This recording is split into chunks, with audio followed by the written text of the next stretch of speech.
Hello everyone, welcome back to my channel. वो कैसे हैं आप लोग? आई होप आप सब लोग खुश होंगे और तंदुरुस्त होंगे। तो आइए आज की कहानी शुरू करते हैं। हर माँ की तरह जब किरण को पता चला कि उसकी दूसरी संतान दुनिया में आने वाली है, तो उसने अपने 3 साल के बेटे पुलकित को उसके आने वाले छोटे भाई या बहन के बारे में बताना शुरू कर दिया। वो उसको आने वाले बच्चे के लिए तैयार करना चाहती थी। पुलकित हर रात को अपनी माँ के पेट में पल रहे बच्चे के लिए गाना गाया करता था। उसका आने वाले बच्चे से एक मासूम सा प्यारा सा रिश्ता बन चुका था।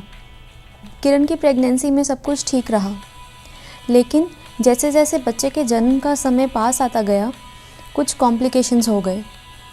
बहुत ही कठिनाइयों के बाद पुलकित की एक छोटी सी बहन पैदा हुई, लेकिन उसकी हालत कुछ ठीक नहीं थी। पैदा होते ही उसे आईसीयू में भर्ती कर दिया गया। जैसे जैसे दिन बीत रहे थे, छोटी बच्ची की हालत और ख़राब होती गई। आखिर में डॉक्टर ने किरण और उसके पति को बताया कि बच्ची के बचने की बहुत कम उम्मीद है। किरण और उसका पति, जो अभी तक आने वाली नन्ही प्यारी बच्ची के लिए अपने घर में कमरा तैयार कर रहे थे, अब उनकी सारी उम्मीदों पर पानी फिर गया। वो दोनों बहुत हताश हो गए। उधर दूसरी तरफ पुलकित अपने मम्मी पापा से बहुत ज़िद कर रहा था कि वो एक बार उसे अपनी छोटी बहन से मिलवा दें, लेकिन क्योंकि आईसीयू में छोटे बच्चों का जाना अलाउड नहीं था, इसलिए वे लोग पुलकित को अपनी बहन से मिलवा नहीं पा रहे थे। पर अब किरण को लगने लगा कि अगर अभी मैंने पुलकित को उसकी छोटी बहन से नहीं मिलवाया तो शायद वो कभी अपनी छोटी बहन को नहीं मिल पाएगा। इसलिए उसने तय कर लिया कि चाहे कैसे भी करके, चाहे कुछ भी हो जाए, वो पुलकित को उसकी बहन के पास लेकर जाएगी। किरण ने पुलकित को काफ़ी बड़े साइज़ के कपड़े पहनाए और उसे आईसीयू की तरफ ले गई, लेकिन वहाँ की नर्स ने उसे रोक दिया। नर्स ने कहा कि इस बच्चे को यहाँ से लेकर जाओ, बच्चों का आईसीयू में जाना अलाउड नहीं है। लेकिन किरण ने नर्स की आंखों में आंखें डालकर बहुत ही कड़े शब्दों में कहा, जब तक ये अपनी बहन से नहीं मिल लेता, ये यहाँ से नहीं जाएगा। और वो सीधे पुलकित को आईसीयू के अंदर अपनी बहन से मिलवाने ले गई। पुलकित ने जब अपनी नन्ही सी बहन को अपनी ज़िंदगी के लिए लड़ते हुए देखा, तो उसकी आंखों में अपनी बहन के लिए बहुत प्यार था। उसे देखते ही वो गाना गाने लगा।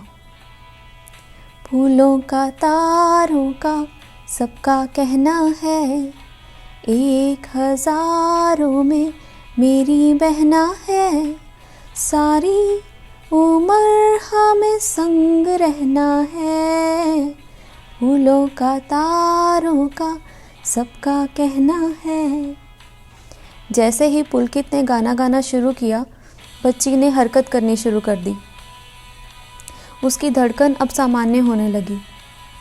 जो बच्ची अभी तक ठीक से सांस भी नहीं ले पा रही थी, अब उसकी सांस नॉर्मल होने लगी। किरण ने रोते हुए पुलकित से कहा कि गाना गाते रहो बेटा, और पुलकित ने फिर से गाना शुरू किया। जैसे जैसे पुलकित गाना गा रहा था, उस नन्ही सी बच्चे को जैसे बहुत ही सुकून और आराम मिल रहा था। उस बच्ची के शरीर में बहुत ही सकारात्मक परिवर्तन आने लगा। अब वहाँ खड़ी नर्स की आंखों में भी आंसू आ गए। उसने भी रोते हुए पुलकित से कहा कि गाना गाते रहो बेटा। पुलकित गाना गाता रहा, और आप मानेंगे नहीं, अगले ही दिन वो बच्ची इतनी स्वस्थ थी कि डॉक्टर ने उसे घर जाने की इजाज़त दे दी। तो देखा आपने, ये होती है प्यार की शक्ति। जिस बच्ची के जीने की भी कोई उम्मीद नहीं थी, वो अब एकदम स्वस्थ और तंदुरुस्त थी। जो काम बड़े बड़े डॉक्टर्स नहीं कर पाए, वो एक छोटे बच्चे के प्यार और लगाव ने कर दिखाया। पुलकित के प्यार ने उसकी बहन को उससे दूर नहीं जाने दिया। पुलकित के मासूम प्यार ने ऐसा जादू कर दिखाया जो डॉक्टर्स भी नहीं कर पा रहे थे, क्योंकि उसका रिश्ता तो उसकी बहन से तभी जुड़ गया था जब वो अपनी माँ के पेट में थी। तभी से ही वो उसके लिए गाना गाया करता था, और वो नन्ही बच्ची भी उस प्यारी सी आवाज़ को पहचानती थी। This is called the miracle of love. तो आई होप आपको ये कहानी अच्छी लगी होगी। If you like the story, give it a thumbs up. अपने कमेंट्स सेक्शन में शेयर कीजिए।